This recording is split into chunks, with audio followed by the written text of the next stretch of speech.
So it's about, again, who do you want to be as a musician? Think about it, your values, get attached to it.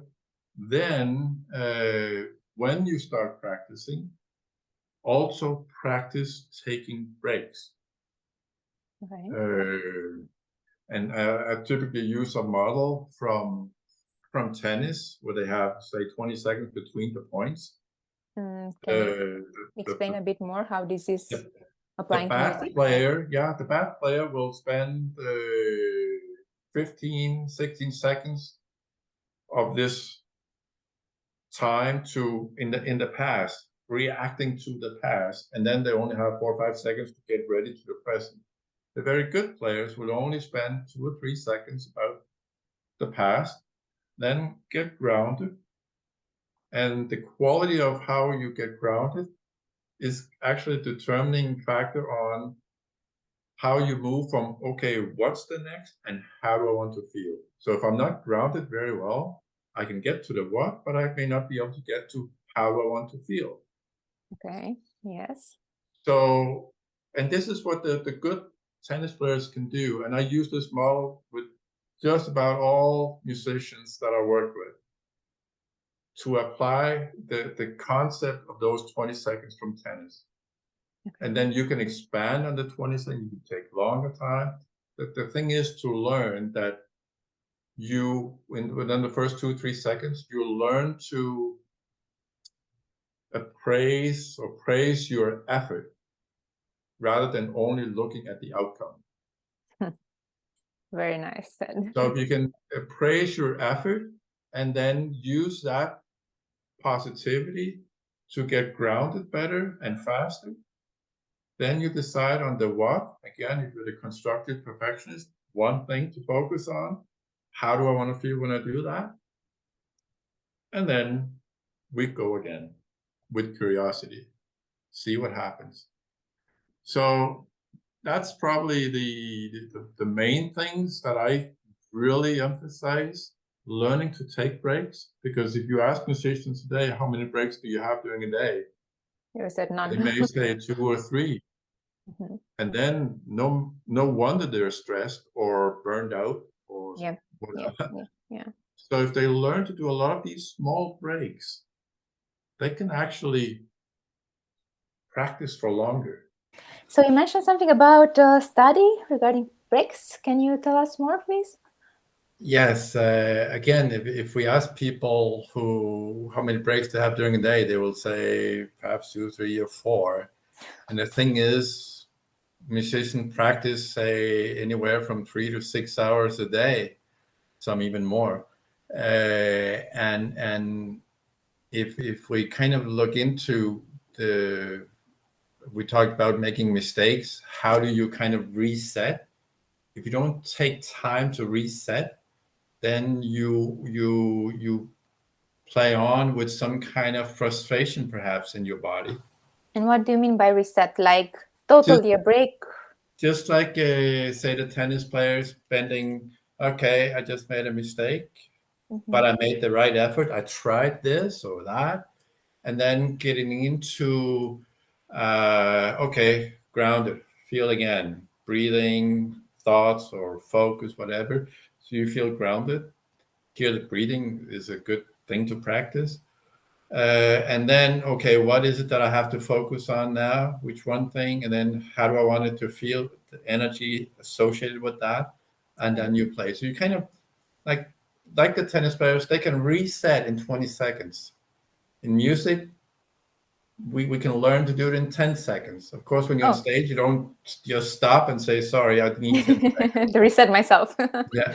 But then you have learned to kind of reset as you play. But first of all, you need to be able to learn to reset when you become mindful of intruders. Okay. That is this muscle that is too tight now, or that's an intruder, or this thought that shouldn't be there. I would like something else to come in, or some kind of emotion or energy. So you need to learn to, again, to get in touch with those things and reset towards in that direction. And that takes time. Yeah, I think it's difficult for a musician. We are very focused on the performance, Yes. the music we want to, the message we want to transmit to the others, not how tense is our muscles or what thought we have in our mind. Where is the intruder?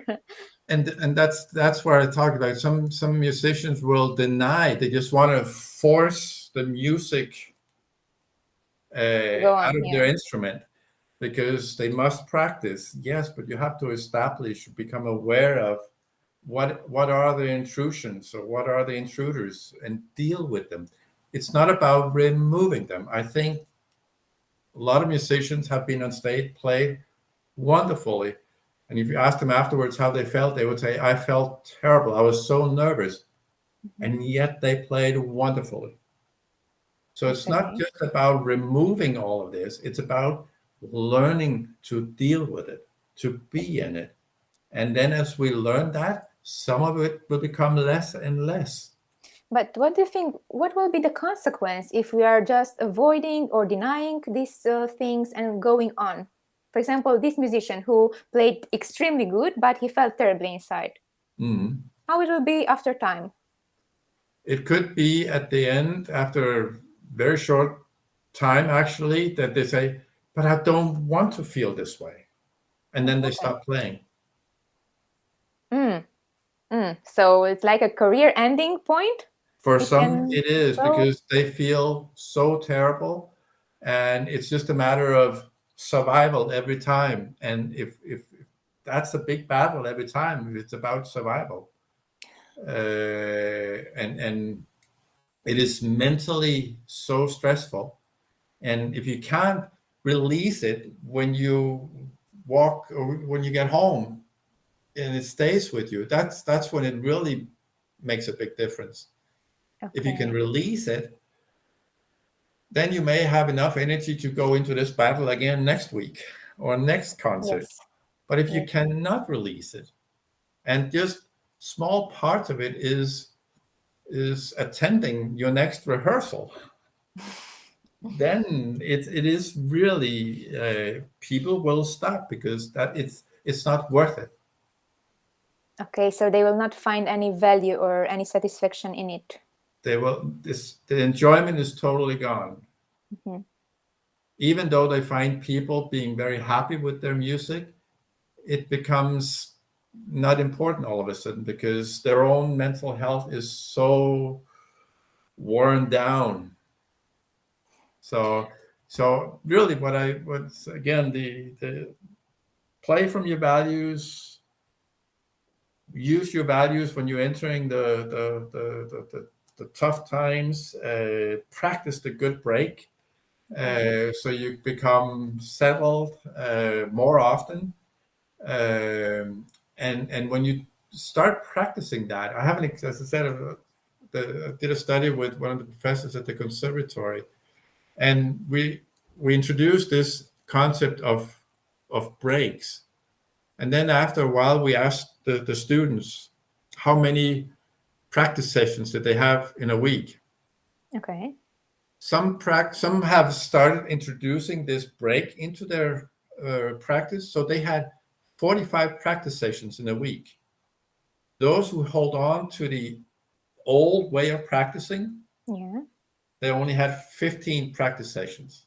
The only difference, or I should also say, they practice the same number of hours per week. So if you want to learn something about approaching your music, the student who practiced something 45 times during a week compared to the one practicing 15 times a week. It's a big difference. Yes. And so it is about, again, resetting yourself more times, then you get more out of your practice. Because as I was saying, these musicians, it was the same number of hours pretty much that they practiced. Okay. It's only about how did they slice the practice and became more present in their practice. And how you recommend it? Like how many breaks or how many hours and a break? How it's the schedule, the perfect scheduling? Oh, perfectionism, eh? I would say for a starter, sometimes every 20 minutes. Okay. But it could also be when you if you want to play 3 different scores in your rehearsal, then you can also divide it between the scores that you want to play. There's no which one right way. It's just, again, using curiosity. Or you could actually use an evaluation of how focused are you. Okay. If you're not focused enough, well, maybe it's time Not worth it. to just like when people read books or newspapers, if they find themselves reading the same line 3 or 4 times, It's a problem. then it's already 2 times too many. Yeah. They should have reset already after the second time. Or Okay. if even good, already first time they lose focus, reset. Yeah, but it needs a very highly awareness stage Yes. to do this. And in the first couple of weeks, they will feel that they practice much less than they used to, because they spend more time on refocusing than actually playing. However, once they get a grasp of this refocusing, then they actually learn that refocusing takes no time later on. And this is when they have practiced, again, the second half of focus, refocusing, then they really get so much more out of their practice. And this break that I'm trying to introduce to musicians is actually perhaps the first step to practice refocusing. And also to practice smart, as you said before. Yes. We started our interview with fallacies and irrational thoughts and attitudes in musicians, going into different ways of finding your values and also to remain aware of yourself. Also to practice smart. And I think it will be a nice conclusion for all of the musicians, like the idea that you mentioned at the beginning, to remain with that curiosity and that enjoyable of playing. This can be maybe the more important goal than achievements or competitions or being perfect. Definitely. Thank you very much for your time, Professor Jørn You're Ravnholt. so welcome. Thank It you. was a pleasure for me.